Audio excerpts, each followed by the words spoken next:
নমস্কার শ্রোতা বন্ধুরা, ইয়ন্স গ্যালারিতে আপনাদের সবাইকে জানাই স্বাগতম। আমাদের আজকের নিবেদন স্যার আর্থার কোনান ডয়েলের লেখা দ্য স্ট্রিপড চেস্ট অবলম্বনে রহস্যময় সিন্দুক। আজকের গল্পের বিভিন্ন চরিত্রে রয়েছে সূর্যশঙ্কর, রনিত ও আমি নীলাঞ্জন। আবহ নির্মাণ সূর্য, প্রচ্ছদালঙ্করণ দীপক।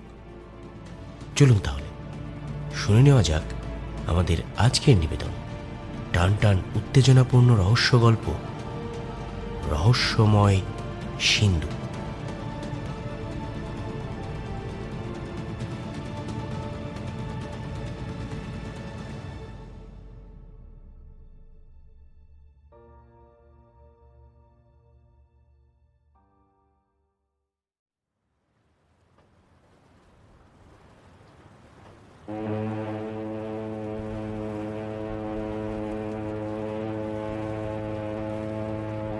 আচ্ছা অ্যালার্ডাইস, ওটাকে দেখে কি মনে হয় তোমার? প্রশ্ন করলাম আমাদের জাহাজের সেকেন্ড অফিসারকে। আমরা দুজনে জাহাজের পেছন দিকে পাটাতনের উপর দাঁড়িয়ে। ঝড় থেমে গেলেও সমুদ্রের ঢেউ তখনও উত্তাল। জাহাজের গায়ে ঝোলানো আমাদের নৌকো দুটো ঢেউয়ের ধাক্কায় দুলছে। দুপা ফাঁক করে দাঁড়িয়ে চোখে দূরবীন লাগিয়ে অ্যালার্ডাইস দেখছিল সেই হতভাগ্য অজানা বস্তুটাকে। ঢেউয়ের সঙ্গে ওঠানামা করছিল সেটা। প্রায় ডুবন্ত জিনিসটার সবুজ রঙের একটা অংশই দেখতে পাচ্ছিলাম। হ্যাঁ, আসলে ওটা একটা মাস্তুলের জাহাজ। যদিও প্রধান মাস্তুলটা মাঝখান থেকে ভেঙে পড়েছে, আহত শঙ্খচিলের মতন জলে ভাসছে মাস্তুলটা, ধ্বংসাবশেষের মতন। অন্য মাস্তুলটা ঠিক থাকলেও জাহাজের পাল্লাগুলো ছিন্ন ভিন্ন হয়ে গিয়ে পতাকার মতন উড়ছে।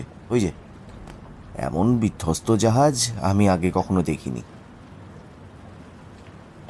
অবশ্য এতে অবাক হওয়ার কিছু নেই, কেননা গত 3 দিনে কয়েকবার এমন পরিস্থিতির সৃষ্টি হয়েছিল যে ভেবেছিলাম এ জীবনে ডাঙার মুখ আর কখনোই দেখতে পাবো না। আমাদের জাহাজ মেরি সিনক্লেয়ার খুবই মজবুত, তাই বিশেষ ক্ষতি হয়নি। ঝড় থামার পর বুঝতে পারলাম সবাই আমাদের মতো ভাগ্যবান নয়। নির্মেঘ আকাশের নিচে নীল জলের উপর ওই জাহাজটা টলমল করে কাঁপতে কাঁপতে যেন জানাচ্ছিল তার সদ্য সমাপ্ত ভয়াবহ অভিজ্ঞতার কথা। আমাদের জাহাজের সকলে জমায়েত হয়েছিল বিধ্বস্ত জাহাজটাকে দেখতে। আটলান্টিকের যে অংশ দিয়ে আমাদের যাত্রাপথ, সেটা ঠিক বাণিজ্য পথের মধ্যে পড়ে না। তাই গত 10 দিন নিঃসঙ্গ নির্জন সমুদ্রে পাড়ি দেওয়ার পরে আমরা সকলেই একটা অন্য জাহাজ দেখে কৌতূহলী হব, এটাই স্বাভাবিক। অ্যালার্ডাইস এবার মন্তব্য করল, মনে হচ্ছে জাহাজটা পরিত্যক্ত, কেউ নেই। সত্যি জাহাজটায় জনপ্রাণীর কোনো চিহ্ন নেই। এমনকি আমাদের সম্মিলিত কণ্ঠের চিৎকারেও কোনো উত্তর এলো না।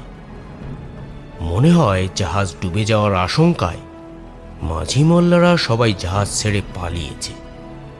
সেকেন্ড অফিসার হিসেব করে আবার বলল, যে কোনো মুহূর্তে জাহাজটা ডুবে যাবে।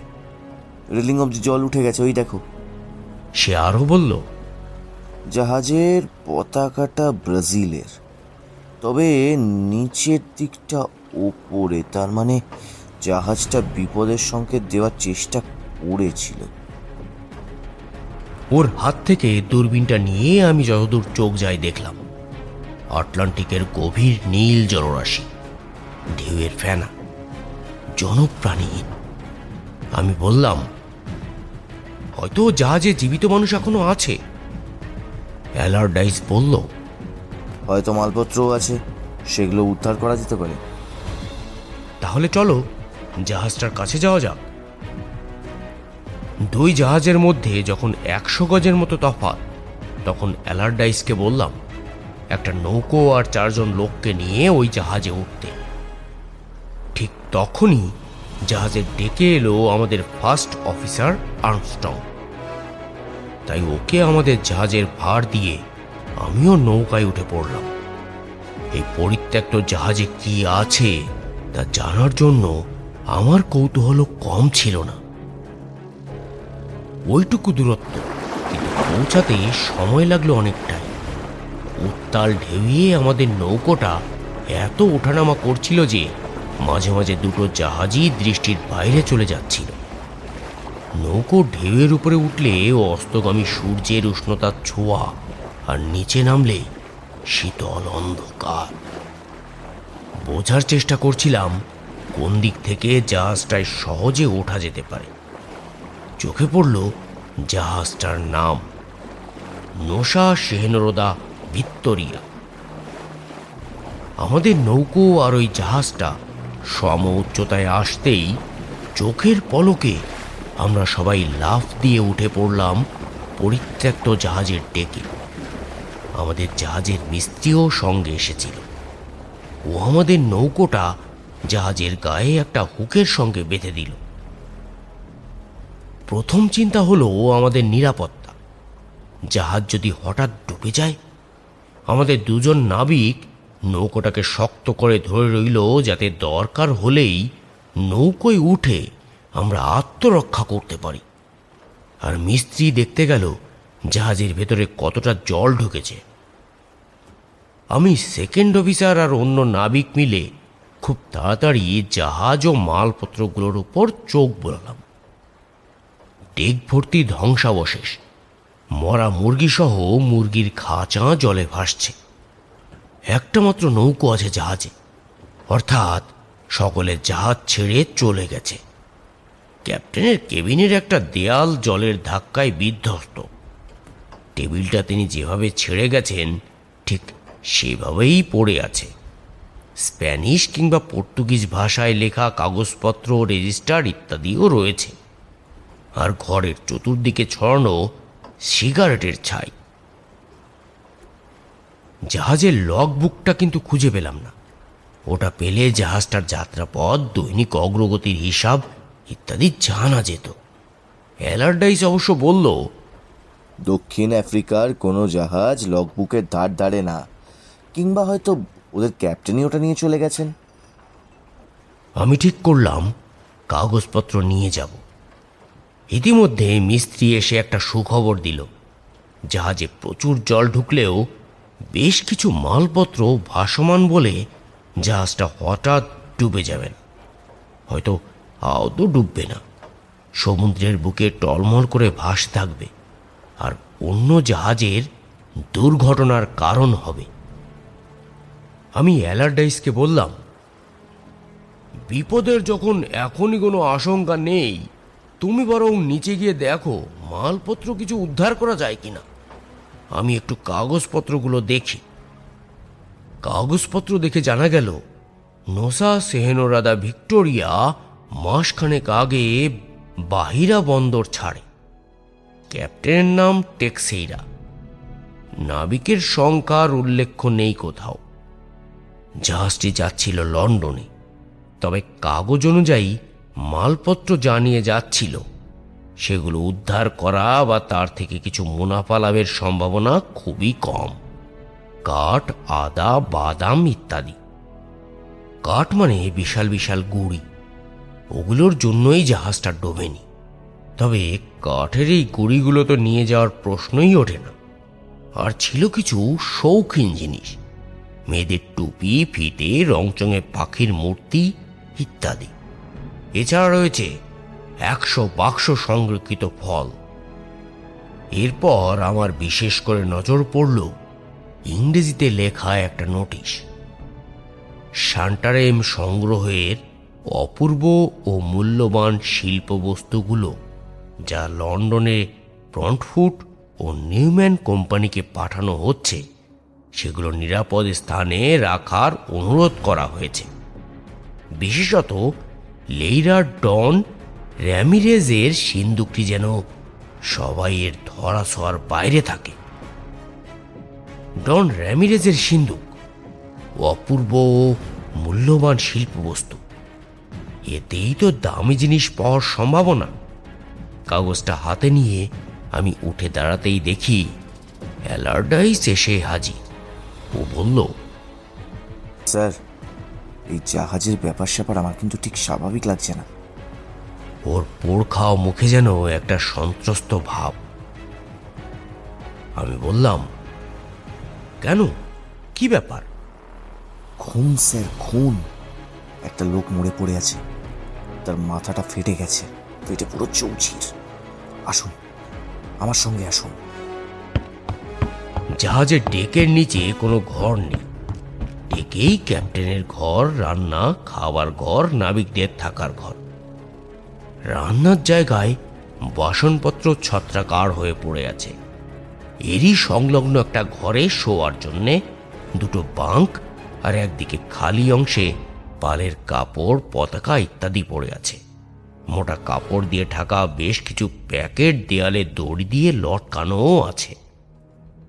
আরেক প্রান্তে রাখা বিশাল একটা সিন্দুক, লাল সাদা ডোরা কাটা। অবশ্য বহুকাল ধরে ধুলো ময়লা লেগে লাল ও সাদা রং দুটোই ম্লান হয়ে গেছে। মেপে দেখা গেল সিন্দুকটা 4 ফুট 3 ইঞ্চি লম্বা, 3 ফুট 2 ইঞ্চি উঁচু, আর প্রস্থে 3 ফুট। জাহাজে সচরাচর যেরকম সিন্দুক থাকে তার থেকে এটা অনেকটাই বড়। তবে এই ভাড়ার ঘরে ঢুকে সিন্দুকে চোখ পড়ার আগেই দেখতে পেলাম মেঝের উপর একটা লোকের মৃতদেহ। লোকটার চেহারা ছোটখাটো, গায়ের রং তামাটে, গালে কোকড়ানো দাড়ি। সিন্দুকের থেকে অনেকটা দূরে পড়ে আছে লোকটা, পা দুটো সিন্দুকের দিকে। পালের সাদা কাপড়ের উপর যেখানে ওর মাথা, সেই অংশটুকু লাল, আর লাল রঙের সরু কয়েকটা ফিতে যেন ওর ঘাড় পেঁচিয়ে মেঝের দিকে চলে গেছে, কিন্তু কোনো ক্ষতের চিহ্ন চোখে পড়ল না।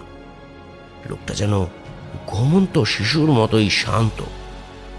এইটুকু ঝুঁকে দেখতেই বুঝতে পারলাম লোকটা কিভাবে আঘাত পেয়েছিল, আর বুঝতে পেরে আমি ওখান থেকে তক্ষুনি দৃষ্টি সরিয়ে নিলাম। আতঙ্কে আমার মুখ থেকে অস্ফুট আর্তনাদ বেরিয়ে এলো।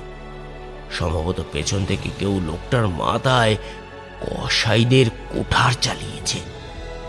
আঘাতের তীব্রতায় ওর মাথা ফেটে গিয়ে ঘিলু বেরিয়ে এসেছে।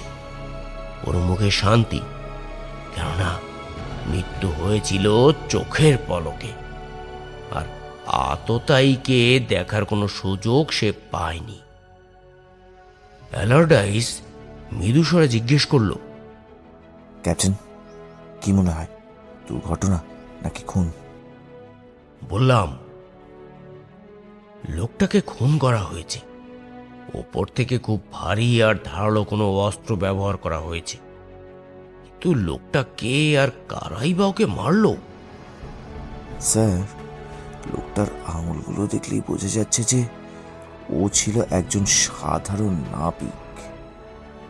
লোকটার পকেট থেকে বেরোলো এক সেট তাস, একটা গুলতি, আর একদলা ব্রাজিলীয় তামাক।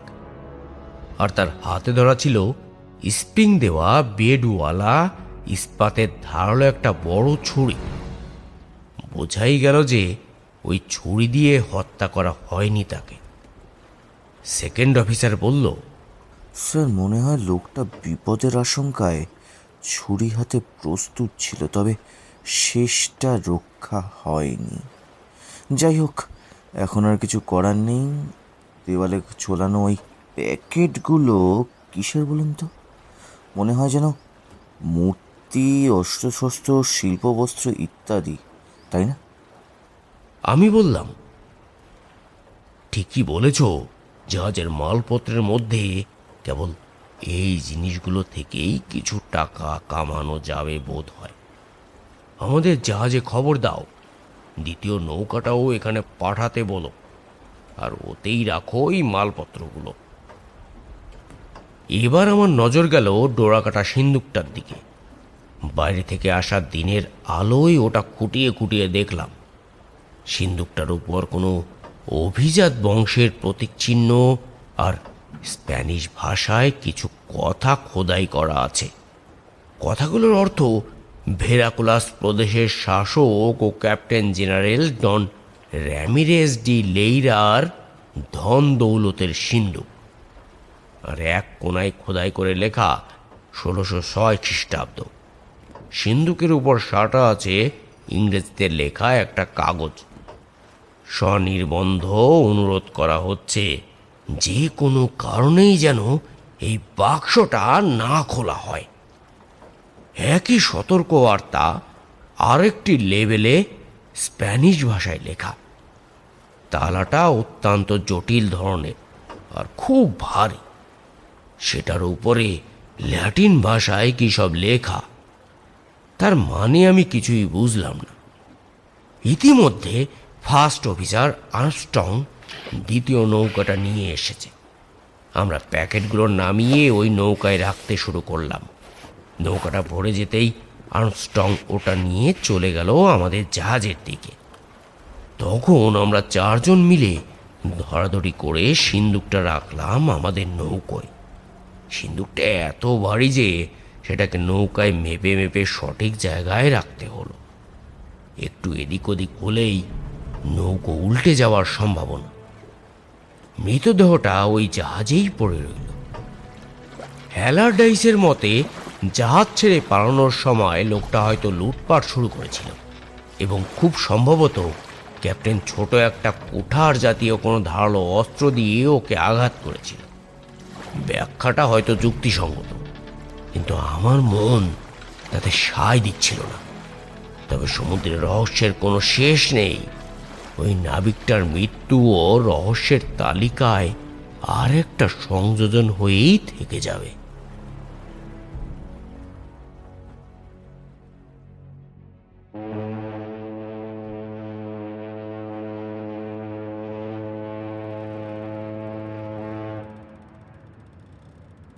মোটা দড়ির সাহায্যে সিন্দুকটা নৌকো থেকে আমাদের জাহাজে তুলল 4 জন নাবিক।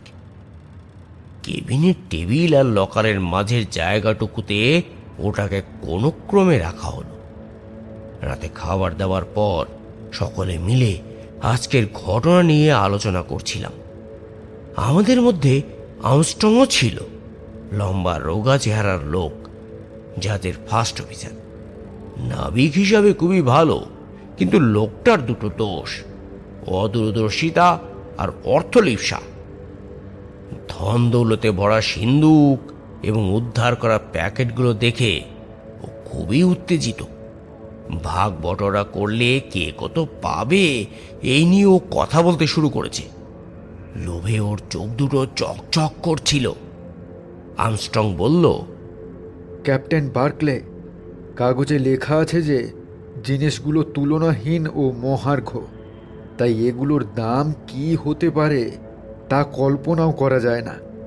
বড় বড় সংগ্রাহকদের কাছে 1000 পাউন্ড কিছুই নয়। মনে হয় যাত্রা শেষে আমাদের ভালোই আমদানি হবে। আমি বললাম, এটা দক্ষিণ আমেরিকার সাধারণ শিল্পবস্তু বলেই মনে হচ্ছে আমার। স্যার, আমি 14 বার দক্ষিণ আমেরিকা গেছি, কিন্তু এমন সিন্দুক কখনো দেখিনি। শুধু সিন্দুকটারই দাম হবে অনেক। তাছাড়া ওটা যা ভারী, ওর মধ্যে নিশ্চয়ই ধনরত্ন আছে। চলুন না, ওটা খুলে দেখি। আর্মস্ট্রং উবু হয়ে বসে ঘাড় বেঁকিয়ে নাকটা তালার উপর ঠেকিয়ে সিন্দুকটা নিরীক্ষণ করতে করতে বলল, এটা ওক কাঠে তৈরি। একটা বাটালি কিংবা শক্ত ব্লেডওয়ালা ছুরি পেলে তালাটা ভাঙা যেত, সিন্দুকের ক্ষতি না করেই। আমি বললাম, ওই মৃত লোকটাও হয়তো হাতে ছুরি নিয়ে সিন্দুকটা খোলার চেষ্টা করছিল। তা তো জানি না ক্যাপ্টেন, তবে আমি অবশ্যই সিন্দুকটা খুলতে পারবো। অ্যালারডাইস, স্ক্রুড্রাইভারটা দাও তো। আর হ্যাঁ, আলোটা দেখাও। 2 ঝটকায় তালাটা ভেঙে ফেলবো। লোভে কৌতূহলে আর্মস্ট্রংয়ের চোখ দুটো অস্বাভাবিক উজ্জ্বল। আমি বললাম, একটু দাঁড়াও, এত তাড়াহুড়োর কি আছে? লেবেলে লেখা সতর্কবার্তা তুমি পড়েছ? তার কোনো মানে আছে কিনা জানি না, কিন্তু আমার মন বলছে ওটা উপেক্ষা করা ঠিক হবে না। সিন্দুকটা এখানেই খোলো আর যাত্রা শেষে মালিকের অফিসেই খোলো। ভেতরের জিনিসপত্র তো পালিয়ে যাচ্ছে না। আর্মস্ট্রং বেশ হতাশ হলো। পাতলা ঠোঁট দুটো অবজ্ঞায় বেঁকিয়ে বলল, স্যার, আপনি নিশ্চয়ই কুসংস্কারে বিশ্বাস করেন। আসলে আমরা যদি ভেতরের জিনিসগুলো না দেখি আর সিন্দুকটা যদি আমাদের হাতের বাইরে চলে যায়, তাহলে আমরা কি আর ওগুলোর মালিকানা প্রমাণ করতে পারবো? তাছাড়া বাস আর্মস্ট্রং, আর কোনো কথা শুনতে চাই না। আজ রাতে সিন্দুক খোলা হবে না, এই আমার শেষ কথা। অ্যালারডাইস বলল, লেবেলটা দেখেই বোঝা যাচ্ছে ইউরোপিয়ানরা সিন্দুকটা কখনো খুলে থাকবে। তাছাড়া গত 200 বছরে অনেকেই হয়তো ওটা খুলেছে। ও হ্যাঁ, আরেকটা কথা, সিন্দুক বলেই যে ওর মধ্যে রত্নভাণ্ডার আছে তার কোনো মানে নেই কিন্তু ক্যাপ্টেন। আর্মস্ট্রং স্ক্রুড্রাইভারটা টেবিলের উপর ছুঁড়ে দিয়ে কাজ ঝাঁকিয়ে বলল, ঠিক আছে ক্যাপ্টেন, আপনি যা বলছেন তাই হবে। বাকি সন্ধেটা আমরা যখন বিভিন্ন বিষয়ে গল্প গুজবে মত্ত, তখনও কিন্তু আর্মস্ট্রং এর দৃষ্টি বারবার যাচ্ছিল সিন্দুকের দিকে, চাহনিতে একই রকম লোভ আর কৌতূহল।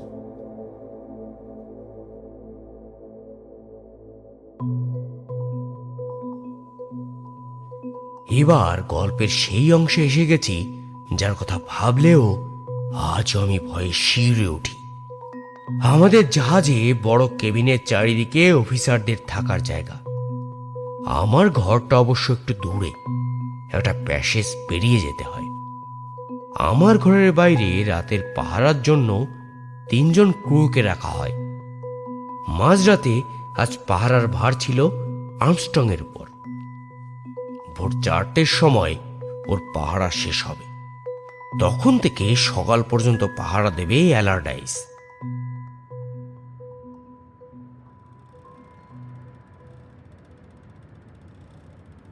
আমার ঘুম খুব গভীর, কেউ ঠেলে না উঠালে অনেক সময় আমার ঘুমই ভাঙে না। কিন্তু ওই দিন শেষ রাতে 4:30 নাগাদ আমার ঘুম হঠাৎ ভেঙে গেল। সম্পূর্ণ সজাগ হয়ে আমি বার্থের উপর উঠে বসলাম। উত্তেজনায় টান টান একটা আওয়াজ শুনতে পেলাম, যেন সশব্দে কিছু পড়ে গেছে, আর তারপরেই একটা মানুষের আর্তচিৎকার। হঠাৎ আবার চারিদিক নিস্তব্ধ হয়ে গেল। কোনো কাল্পনিক আওয়াজ নয়, আমার ঘরের কাছাকাছি কোনো জায়গা থেকেই এসেছে আওয়াজটা। এক লাফে বার্থ থেকে উঠে জামাটা গলিয়ে কেবিনের দিকে গেলাম। প্রথমে অস্বাভাবিক কিছু চোখে পড়ল না। ভোরের আবছা আলোয় দেখতে পেলাম লাল কাপড়ে ঢাকা টেবিলটা, 6টা রিভলভিং চেয়ার, আখরোট কাঠের লকারগুলোও রয়েছে, আর হ্যাঁ, সর্বশেষ ওই বিশাল ডোরা কাটা সিন্দুকটা। ভাবছিলাম ডেকে গিয়ে অ্যালারডাইসকে জিজ্ঞেস করব ও কোনো আওয়াজ শুনতে পেয়েছে কিনা। তখনই হঠাৎ চোখে পড়লো টেবিলের নিচে। দেখি কি যেন একটা বেরিয়ে আছে, একটা লোকের পা, আর পায়ে এক পাটি লম্বা জাহাজি জুতো। ঝুঁকে দেখলাম লোকটা উপর হয়ে পড়ে আছে, হাত দুটো ছড়ানো, দেহটা যেন মোচড়ানো। বলা বাহুল্য লোকটা আমাদের জাহাজের ফার্স্ট অফিসার আর্মস্ট্রং। এক নজরেই বোঝা গেল ওর দেহ প্রাণহীন। হাঁপাতে হাঁপাতে এক দৌড়ে গেলাম ডেকে, এবং কেবিনে ফিরে এলাম অ্যালারডাইসকে সঙ্গে নিয়ে। দুজনে মিলে হতভাগ্য ফার্স্ট অফিসারের দেহটা টেবিলের তলা থেকে বের করলাম। ওর রক্তাক্ত মাথাটা দেখে আমরা দুজনের দৃষ্টি বিনিময় করলাম, ঠিক সেই স্প্যানিশ নাবিকটার মতো। আর্মস্ট্রং এর ডান হাতে ধরা কালকে সেই স্ক্রুড্রাইভারটা। অ্যালারডাইস বলল, স্যার, ও সিন্দুকটা নিয়ে কিন্তু উঠে পড়ে লেগেছিল। ও জানতো আপনি ঘুমাচ্ছেন আর আমি ডেকে এই সুযোগে সিন্দুকটা তালা খোলার চেষ্টা করেছিল। তারপর একটা কিছু হয়েছিল, আরও চেঁচিয়ে উঠেছিল। আপনি সেই আওয়াজই শুনেছিলেন তো? ফিস ফিস করে বললাম, কি হয়েছিল অ্যালারডাইস? ও আমার হাত ধরে ওর নিজের কেবিনে নিয়ে গেল। বলল, এখানে নিশ্চিন্তে কথা বলা যেতে পারে, বলা তো যায় না। ওখানে আমাদের কথা কে শুনে ফেলবে? ক্যাপ্টেন বার্কলে, সিন্দুকটাকে কি আছে আপনার মনে হয়? আমার বিন্দুমাত্র ধারণা নেই। স্যার, সমস্ত তথ্য আমার সিদ্ধান্তের সাথে মিলে যাচ্ছে। সিন্দুকটার আকার দেখুন, খোদাই করা কারুকাছেও রাতুর নকশার আড়ালে অনেক ছিদ্র থাকতে পারে। ওটার ওজন দেখুন, বহন করতে লেগেছিল 4 জন জোয়ান মানুষ। সবশেষে যে 2 জন মানুষ ওটা খোলার চেষ্টা করেছিল, দুজনেই নৃশংসভাবে খুন হয়। অর্থাৎ স্যার, এর মানে একটাই। অর্থাৎ ওটার মধ্যে একটা মানুষ আছে? ঠিক তাই। আমার ধারণা সিন্দুকের ভেতরে এমন একজন বেপরোয়া সশস্ত্র লোক লুকিয়ে আছে যে ধরা পড়ার আগেই আমৃত্যু লড়ে যাওয়ার ক্ষমতা রাখে। কিন্তু তার খাবার দাবার, জল? স্যার, এত বড় সিন্দুকের কিছু রসদ তো রাখা যেতেই পারে, তাই না? আর জাহাজের নাবিকদের সঙ্গে দোস্তি করে পানীয়ের একটা কিছু ব্যবস্থা করে নেওয়াই থাকবে। একটু পরেই অ্যালারডাইস আবার কথা বলল। স্যার, আমার মনে হয় লোকটা বিপজ্জনক টাইপের একটা গুন্ডা। দড়ি দিয়ে সিন্দুকটা বেঁধে সমুদ্রে নামিয়ে আমাদের জাহাজের সঙ্গে ওটা খানিকক্ষণ টেনে নিয়ে তারপর ওটা ধীরে সুস্থে খুলে দেখা যেতে পারে। কিংবা সিন্দুকটা জাহাজের ডেকে নিয়ে ওপরে কিছুর সঙ্গে বেঁধে ঝুলিয়ে দিই। তাহলে লোকটা খাওয়ার জল টল পাবে না। অথবা সিন্দুকটাকে ভালোভাবে যদি পালিশ করে ওটার ছিদ্রগুলো বন্ধ করে দেওয়া যায়, তাহলে তো লোকটা শ্বাস প্রশ্বাস নিতে পারবে না। একটু রেগে গিয়ে বললাম, কি যা তা বকে যাচ্ছ? জাহাজে আমরা এতজন মানুষ একটা লোকের ভয়ে কুঁকড়ে থাকবো? ভেতরে সত্যি যদি কেউ থাকে, তাকে আমি লড়াই করে বের করব। ঘরের থেকে আমার রিভলভারটা নিয়ে এলাম। বললাম, ঠিক আছে অ্যালারডাইস, এবার তুমি তালাটা খোলো, আমি পাহারা দিচ্ছি। ঈশ্বরের দোহাই স্যার, ভালো করে ভেবে দেখুন কি করছেন। 2 লোক ঠিক এই কাজ করতে গিয়েই মারা গেছে।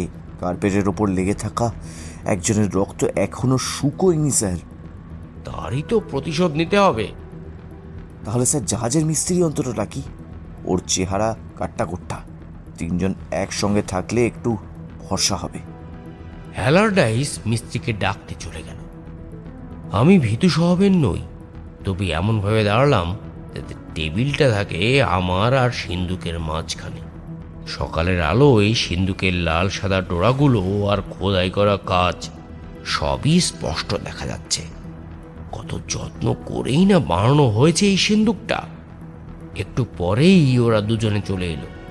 মিস্ত্রির হাতে একটা হাতুড়ি।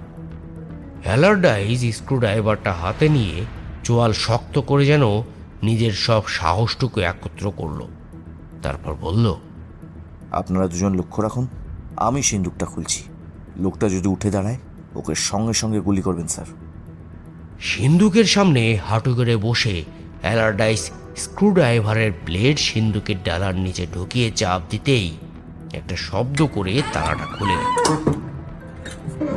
সাবধান বলে চেঁচিয়ে ওর ডালাটা ওপরের দিকে তুলে দিল। ডালাটা আস্তে আস্তে ওপর দিকে উঠতে লাগলো। আমরা 3 জনই লাফ মেরে পিছিয়ে এলাম। আমার হাতে রিভলভার, মিস্ত্রির হাতে হাতুড়ি।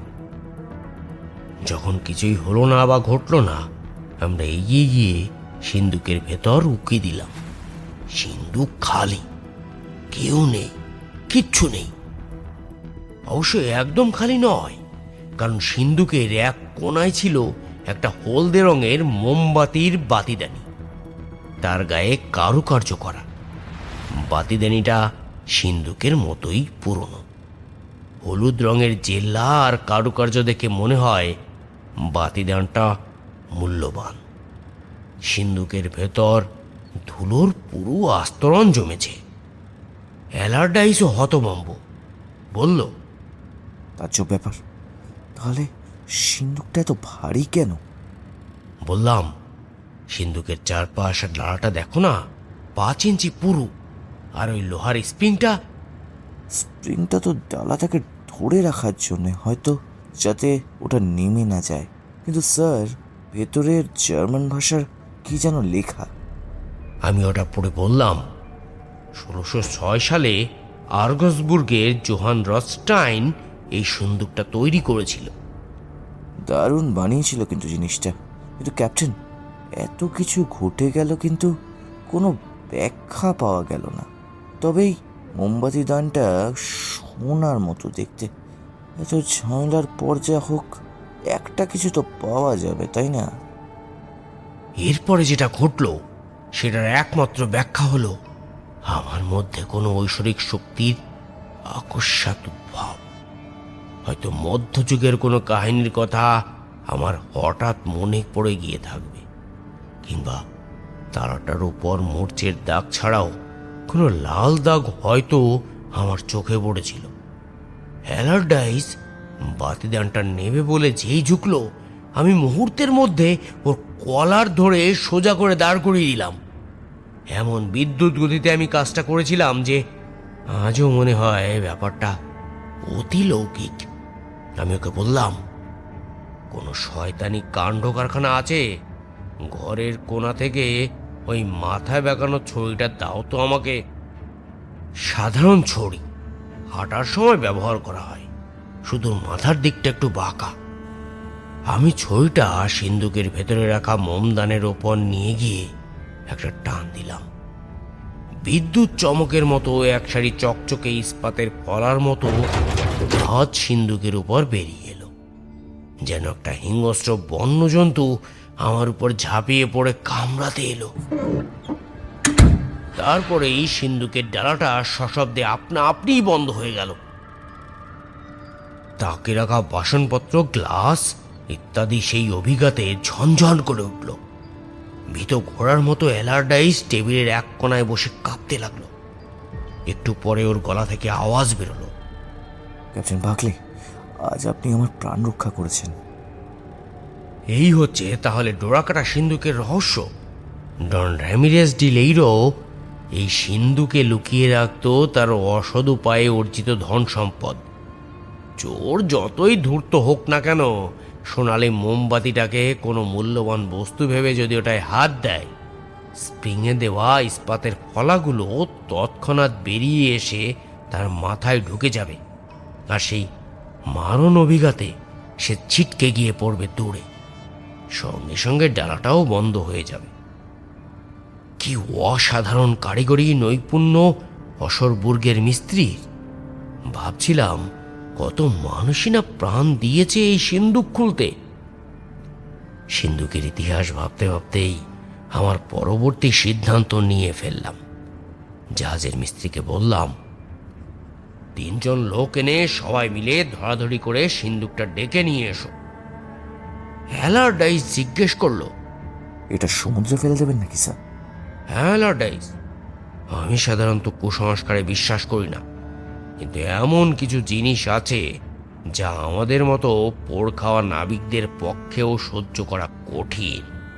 ক্যাপ্টেন বাকলে, এখন মনে হয়েছে এই অশুভ জিনিসটার প্রভাবেই মাস্তুলওয়ালা জাহাজটা ওই দশা হয়েছিল। চলুন স্যার, যা করার তাড়াতাড়ি করে ফেলাই ভালো। 3 জন লোকের জন্য অপেক্ষা না করে মিস্ত্রি, অ্যালারডাইস আর আমি সিন্দুকটাকে ডেকে নিয়ে গিয়ে ঠেলাঠেলি করে জাহাজের পাঁচিলের বাইরে ফেলে দিলাম। সাদা ফেনা ফোয়ারার মতো উঠল, আর সিন্দুকটা ডুবে গেল অথই জলে। সমুদ্রের তলদেশে কোথাও পড়ে রইল সেই ডোরাকাটা সিন্দুক। কোনোদিন যদি সমুদ্রের জল শুকিয়ে শুকনো ডাঙা বেরিয়ে পড়ে, আর ওই সিন্দুকটাকে দেখতে পেয়ে কোনো মানুষ যদি ওর ভেতরে কি আছে তা জানার চেষ্টা করে, তাহলে সেই মানুষের জন্য শোক প্রকাশ করা ছাড়া আমাদের আর কিছুই করার নেই।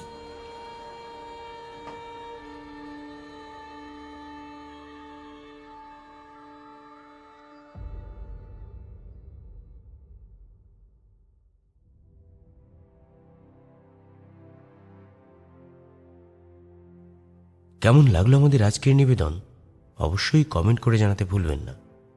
আর যদি ভালো লেগে থাকে তাহলে লাইক এবং শেয়ার করে দিন। তার সাথে আমাদের চ্যানেলে সাবস্ক্রাইব করে আমাদের পাশে থাকুন। খুব শীঘ্রই আমরা ফিরে আসব নতুন গল্প নিয়ে। সবাই সুস্থ থাকুন, আনন্দে থাকুন। ধন্যবাদ।